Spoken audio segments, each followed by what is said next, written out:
Okay, so now we're going to try and put it all together in a more complicated model which sort of captures those different cases and says something both about what's happening today and in the long run. And this is all sort of nailed down and gone through very rigorously in a paper from 2016. That's a really tough read. There's also a paper that I wrote together with Dania Spiro, who's now in Uppsala University, which is somewhat easier read and also somewhat related. Okay, but what is basically going on is captured in this picture. So if we think of someone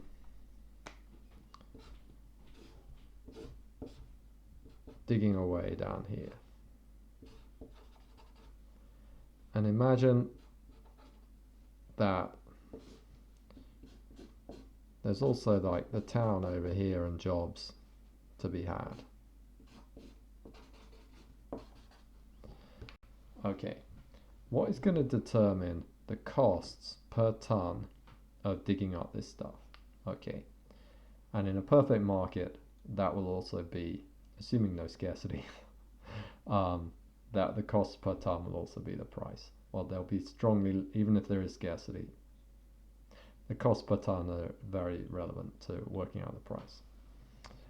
Okay, so what's going to determine that? Well, we can think like how many tons per hour can this person dig up? And then how many like dollars per hour do we have to pay them? Okay, imagine that's it.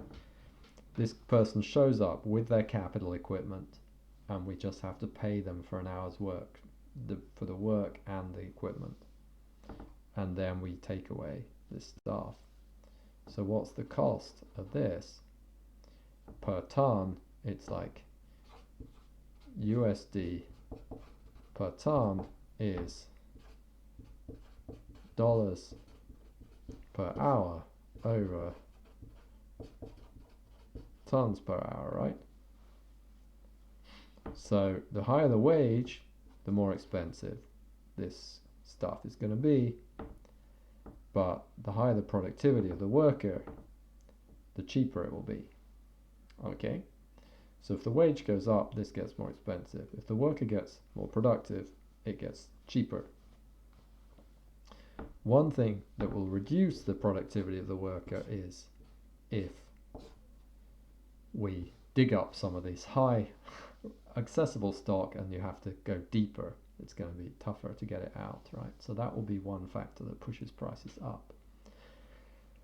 Why would the wage go up? Well, most people work over here, and there's something called arbitrage, which says on the labor market, people are thinking, oh, shall I work in the factory? Shall I work in the mine? Kind of.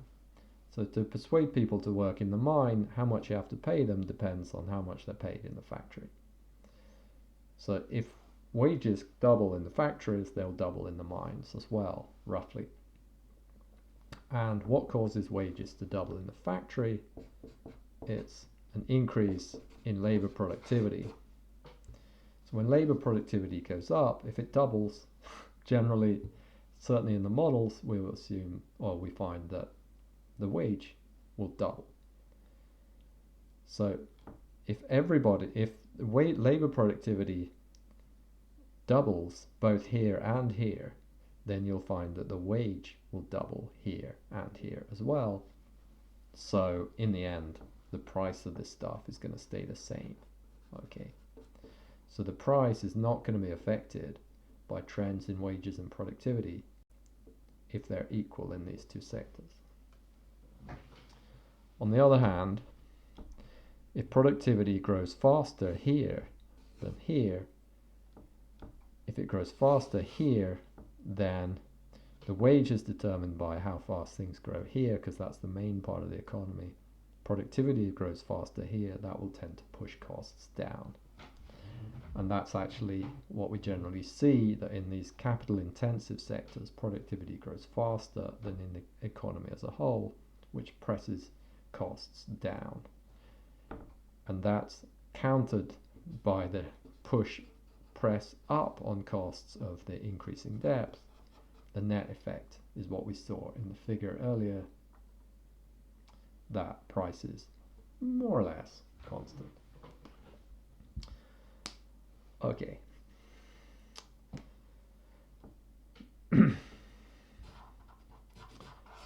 Early on, well, yeah, in the simple model that I'm going to show you here, these rates of wage increase and productivity increase are the same in each sector, and prices will be constant as long as we're not going deeper.